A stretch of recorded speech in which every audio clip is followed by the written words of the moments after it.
Hello there and welcome to a brief promotion of a new children's book which I have written. Now whether or not this particular video is child appropriate, it doesn't matter, as this story, The Four Friends' Birthday, is scheduled for release on the 23rd of May 2025, which by the time this video is out, or by the time you're watching it, is probably already out, but hey ho. But be sure to get yourself a copy if you're a fan of slice of life content or even media from the 90s or early 2000s. This story is aimed for younger audiences, so do keep that in mind. You can pre-order now on Amazon, link provided down below in the description, or you can wait for the story to be in stores or online on other marketplaces. You can even choose between a paperback or Kindle edition. Regardless, I shan't waste any more of your time. This is a brief promotion, so be sure to buy yourself a copy today.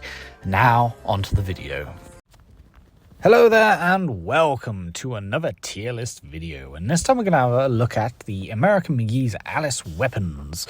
We're going to be ranking them all from my favourite, least favourite, whatever, based on the tier lists here, which is only a few this time, which is S tier, A tier, B tier, C tier and D tier.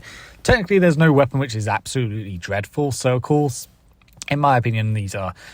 they've all got their uses in their own ways. I'm going to go through them in chronological order. So the first weapon, of course, is the knife, aka the vorpal blade. This is a relatively useful weapon. It can deal a lot of damage. For those that don't know, it deals a lot more damage than quite a few of the other weapons, a lot of the later weapons, in fact. For example, it deals more damage than the cards or even the mallet. Croquet mallet, I should say. And...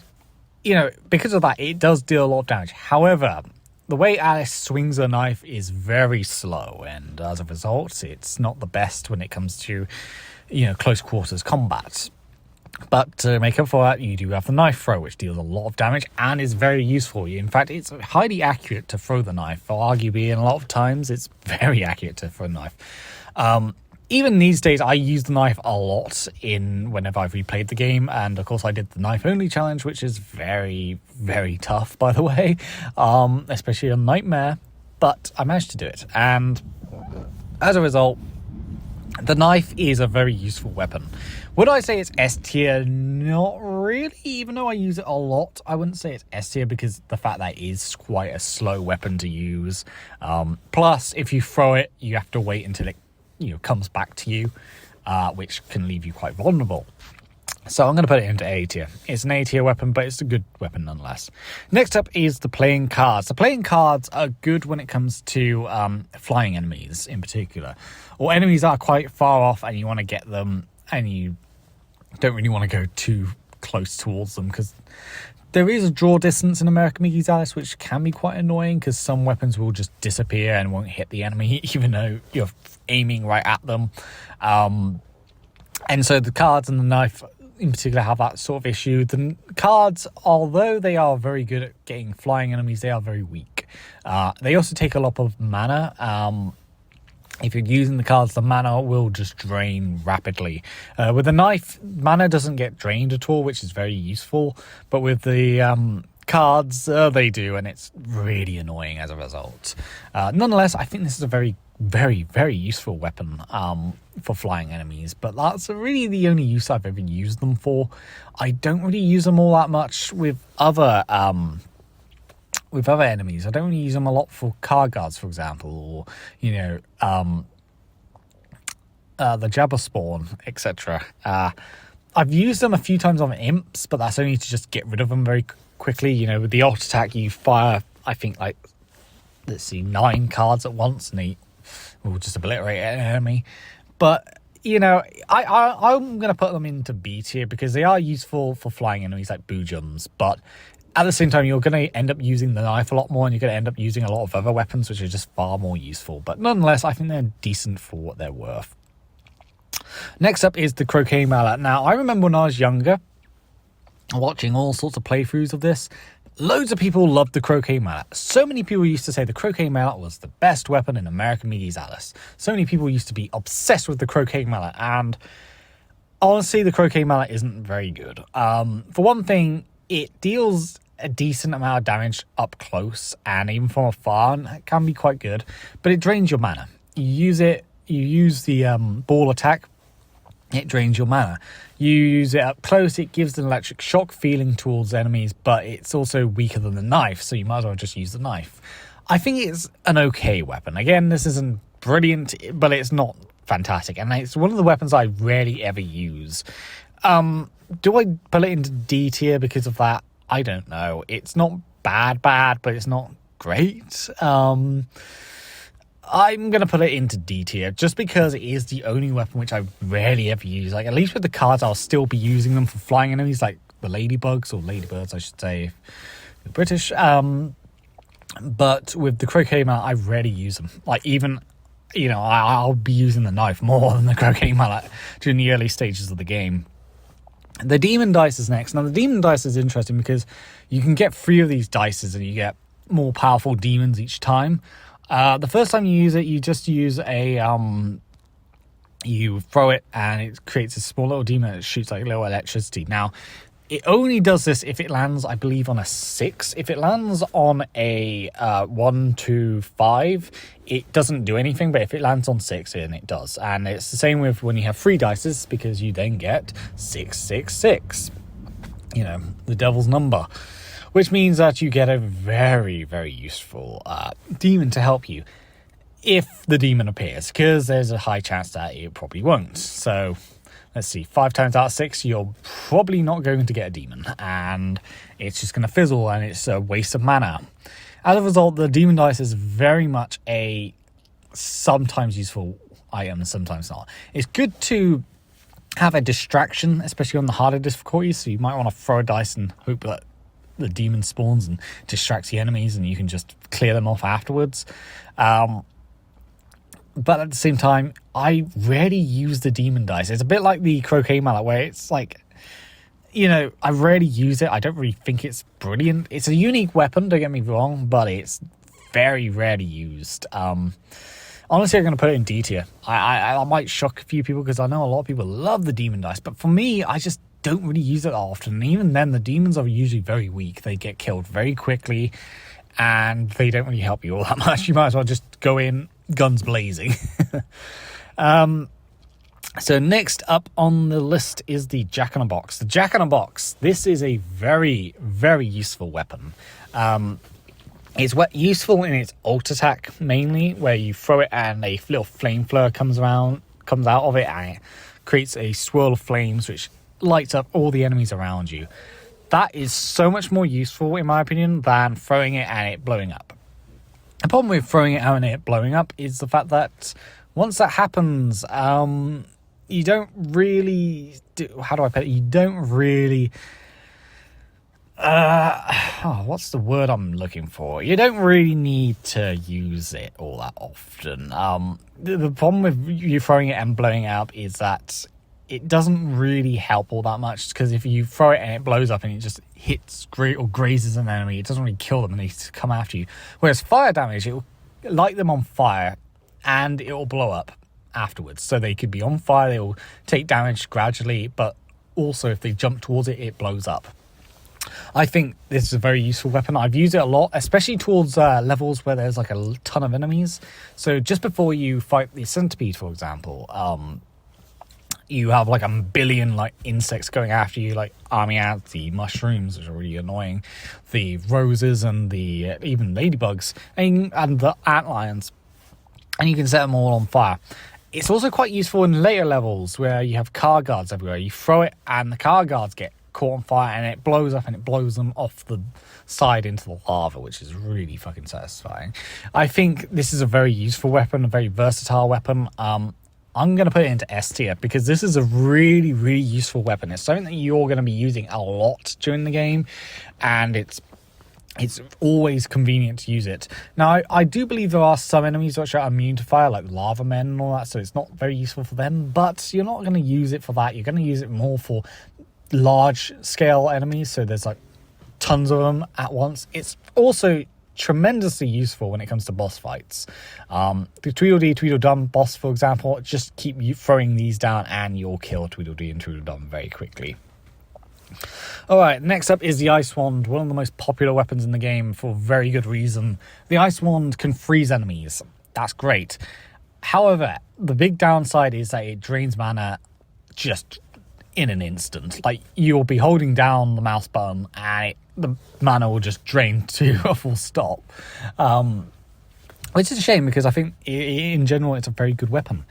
To add to this, you also have a shield attack, or shield block, which is good for defense. You can create a shield, and by creating a shield, all attacks from other enemies will be blocked. This is very useful in the Jabberwock boss fight, for example, because he has a really annoying insta-kill attack, which he fires this attack at you and it kills you in an instant. This can be used to block it, and it can also be used to block the flames that come out of the Jabberwock. A very useful weapon as a result. It's also useful for the Red King boss fight. You can kill the Red King in, I believe it's around 2 minutes, I think, if you just hold down the button and use it. Very versatile weapon, very useful. Useful throughout the game as well. Like, this is very useful for the Phantasmagoria or the Boo Jumps. You're going to be using it a lot, and I mean a lot. Again, I'm going to put this into S tier because this is just a really good weapon. A really, really good weapon. Something that will just obliterate enemies, in an instant. Next up is the Jacks, and once again, I'm going to have to put this into S tier. I really love the Jacks. The Jacks, super useful. You throw them, they bounce, and they cause tremendous amount of damage to any enemy that gets caught in them, and sometimes it freezes them. Like, they'll be stuck in like a pain cycle, and they'll just die from one throw. Very useful against automatons in particular. The automatons, when you first meet them, are super annoying to deal with, especially on harder difficulties, because your weapons are useless against them, basically, and it drains all your mana. But as soon as you use this particular weapon, it's just immediately clears away the automatons in, I think, around 2 throws, sometimes even 1 if you throw the knife afterwards. It's also super useful for boss fights. Jabberwock goes down very easily with this. The Mad Hatter is weak to the Jacks. Very useful against Tweedledee and Tweedledum as well. I think this is a very, very useful weapon. The Jacks, definitely S tier for me. Really good. I think they're better than the Ice Wand. I think the Ice Wand is probably the weakest of the S tiers, but it's still very, very useful nonetheless. I'd actually say it's even better than the Jack-in-the-Box. I think this might be my favourite go-to weapon, all things considered, because it doesn't even take up much mana either. Like, you could use this and the mana doesn't drain at all, which is really useful. But yeah. Next up is the Stopwatch. The Stopwatch isn't really a weapon, it's more of a gadget to use. And this one, I was debating on where to put it, because do I put it into D tier or do I put it into C tier? I think I might put it into C tier, and the reason why is because, unlike the other weapons, the Stopwatch isn't really a weapon to use to kill people with, or kill enemies with. You use it to freeze time, and it's only really used in one circumstance, which is in the maze when the insane children go on the buttons. You press it then, but at the same time you can use it to freeze certain areas of the game, so it makes life a little bit easier. For example, one of the more difficult levels in the game is, I believe it's called Castle Keep, where you have car guards which have projectiles which explode, and they're spawning, there's loads of them on these ledges. You could use the Stopwatch to freeze time and just bypass all of them. It's really useful as a result. But at the same time, you're going to be using it very sparingly. You're probably going to be using it near towards the ends of the levels, so you don't get caught up by a lot of the enemies. You don't get, eaten or destroyed by them. And so I think in that sense, I think the Stopwatch works fabulously. It's a very, very, very good weapon as a result, but it's one of those weapons that you're rarely ever going to use. Plus, there is a chance you could accidentally self-lock yourself in one level, because if you use it too soon, you can't use it again. It's a one-off weapon, and it's one of those things you have to use sparingly. And I think because I find it more useful than the Croquet Mallet and the other one, the Demon Dice, I'm going to put it into C tier just because it is far more of a lifesaver than those two are. You're not going to be using those two as much as a stopwatch, so to speak. The big weapon of them all is the Jabberwock Ice Staff, which is next. And the Jabberwock Ice Staff is the one weapon which, you know, is hyped up throughout the game, and it is a pretty good weapon, don't get me wrong. You can use it to blast away enemies. You can, you know, give them this, like, what is this purple sort of stuff that burns them, this purple, like, flame, I guess you could say, which can damage them over time. You got this extra attack which can, you know, fire these rockets into the air and they come smashing down on like a meteor shower. Really useful stuff. Honestly, this is a very useful weapon, but at the same time it drains mana like a bitch. You know, you're gonna lose mana a lot. Also, the charge up time. The charge up time takes a long time, and if you get hits, you lose the charge up time and you have to start the process all over again. I end up using the jacks and other weapons, even the ice wand, to deal with enemies, less so than the Jabberwock Ice Staff, which is a shame because Jabberwock Ice Staff, when it's used appropriately, it can be really damaging. It's going to be great against bosses. It's really good against the Queen of Hearts, for example. It's really good against the Jabberwock itself as well. And, you know, if there's a lot of enemies on a ledge, like in Castle Keep, you can blow away the card guards and throw them off as a result of firing it, and you're damaging them at the same time. I'm going to put this one into... I'm going to put this into B tier, honestly, because the problem is the charge up time is a little bit long. Not only that, but you're most likely going to end up using the other weapons anyway, which means that this isn't as useful. But at the same time, it's a very good weapon. I don't know where to put it into A tier, actually. I'm going to put it into A tier, actually. You know, the more I think about it, A tier is probably a better option because the Ice Staff does a tremendous amount of damage, and it's really useful as a result. And so the last weapon on the list is the Blunderbuss. The Blunderbuss is the BFG of the game. It's the one that is going to blow away all enemies, but you can only fire it once. Similar to the Stopwatch, you can use it really once and then that's it. But unlike the Stopwatch, you can refresh it by getting more mana. This weapon will just kill everything on sight. Like I said, it's the BFG of the game. It is the one that is just going to obliterate all enemies. You can get it early on, and that can be very useful, especially towards some of the bosses that you're going to face up against, like the Jabberwock. You can just use it to take a chunk of his health away. If there's too many enemies in front of you, just use it, blow them all apart, then rush past and collect all their meta essence. The Queen of Hearts. This is the weapon to go to. This is the weapon you're going to want to keep refilling and firing at her, because it will just destroy the Queen of Hearts in an instant. You know, it's very, very useful for taking her out, especially the Heart of Darkness boss, so to speak.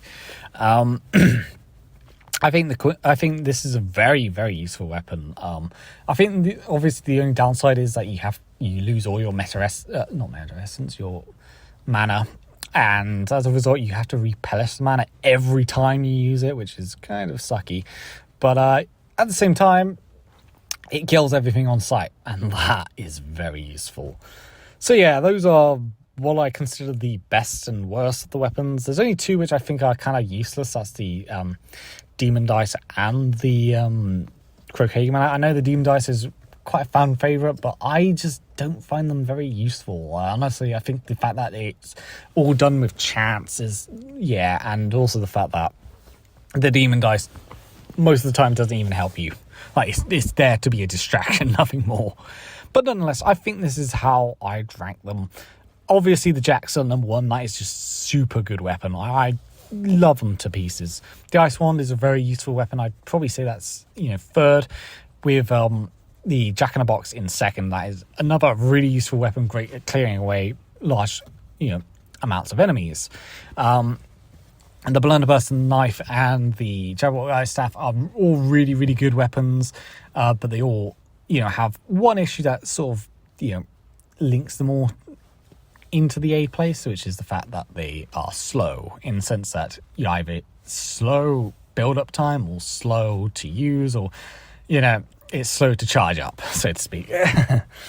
Yeah, so that's how I'd rank them. Hope you enjoyed this very quick little tier list video. It's actually probably one of my shorter ones out there of the American McGee's ice weapons, and I'll see you next time.